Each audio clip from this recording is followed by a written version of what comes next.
kill chain. That's a funny thing. um, I was before doing this. I was just reading. There's The Economist, and I'm a subscriber to The Economist, and they have this espresso, this small package of news they send you every morning. Except Sundays, there's something on Saturday, but not Sunday. And they were saying that Russia has called its ambassador to the US for consultations because apparently what was it, on Sunday, Biden, not apparently but surely, Biden has had an interview in which he said that Putin will suffer consequences, called him a killer, and said that the fact that they tried to interfere in the November elections will attract some sort of punishment. These are not the words that are not false, but because again, that was in the news, CNN or BBC or both, probably both. But I've seen one or the other, or again, maybe both. The fact that they had some intelligence agency connected with the NSA maybe released a report in which they said in the November elections Russia has tried to disseminate information to benefit Trump and to be a disadvantage for Biden. Now, kill chain, this is the connection, it's the chain of thought, if there is any in here. Kill chain deals with the vulnerability of elections, the idea that they can attack systems and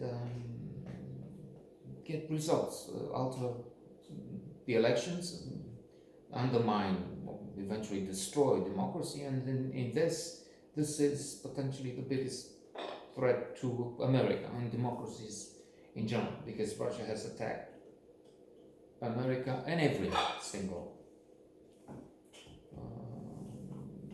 European democracy, probably of bigger size, bigger importance to them. I mean, I don't know if they interfered in Luxembourg or Malta. I don't know, maybe, but I'm thinking major players, France, and so on. UK with the Brexit.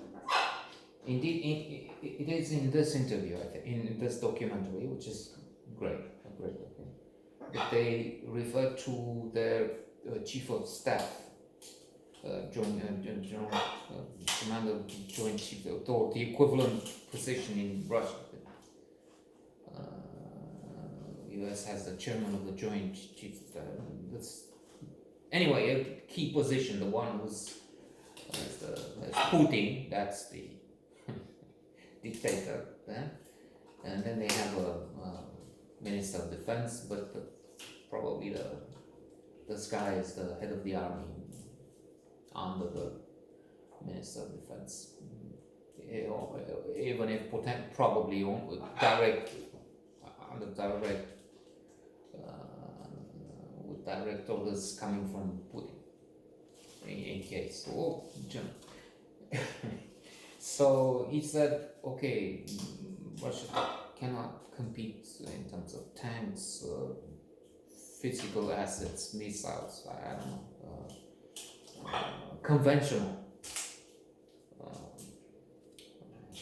weaponry with the Western countries, NATO on that.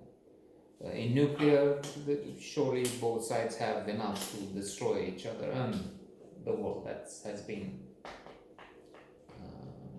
made clear for decades, really. But where there's a level playing field, or they can compete easily, is in cyberspace attacks, and they've shown that. So we have a Finnish expert, a fellow who is evidently a superman in technology and mathematics, and has an IQ of, who knows, maybe 200. Although Einstein had only 155 or so. That's a key element, but you need the other things too. I mean, I think they found that the big people who had a higher IQ than Einstein, but still didn't bring about anything, any theory of relativity, anything to compare with that, with the theory of relativity. But still, this Finnish fellow at the age of 3 was able to do something extraordinary. You were shown a flag and you would know what country. Then at 11 he was doing code for things. So he was prodigious.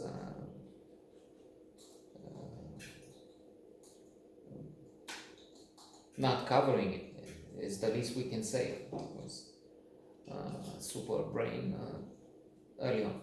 So anyway, he looked at elections. He proved that the voting machine can be hacked. And to conclude, because there's not much to say here, except that this is a documentary to watch. It has been in the news, so those of us who follow the news, I do, at least, what's going on in America.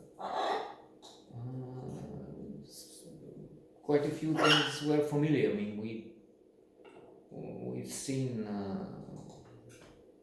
it happening in real time somehow, but it's still extraordinary to find it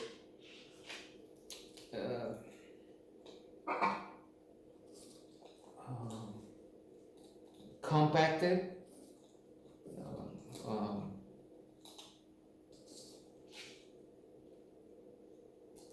dense information, explained. It's also what you by watching the news you know some of the things that happen. But I will give an example, like the Meghan Markle interview. Meghan Harry, her subsidiary, annex. You hear some things, but then you have The Economist, the best source of information, explanations, analysis. See how the point there is, okay, this is the firm, but in order to be well integrated, you have to be less concerned about your issues, and self-effacing, and be worried about the monarchy, and not. Okay, so let's not get into that. So to conclude, yes, the elections can be even affected. The outcome of 2016 elections arguably have been affected by WikiLeaks, that fucking idiot Assange. What a nightmare, a monster. Putin. And Trump won because there's so many millions of mad, idiotic Americans. Okay, but also he was helped by the these factors. The problem now being that this also somehow paradoxically gives some fuel to his side now. Idiots again mentioned this word a few times, but then that's the reality there. 75 million fools believe the elections have been stolen. They haven't. That's a big lie. It's a conspiracy theory together with QAnon, lizard people, pedophiles, and the other mad stuff. The very stable genius as the chosen, the one who will attack the cabal. So that's idiotic. But still, elections are vulnerable. There's this conclusion that you would draw from Kilchen.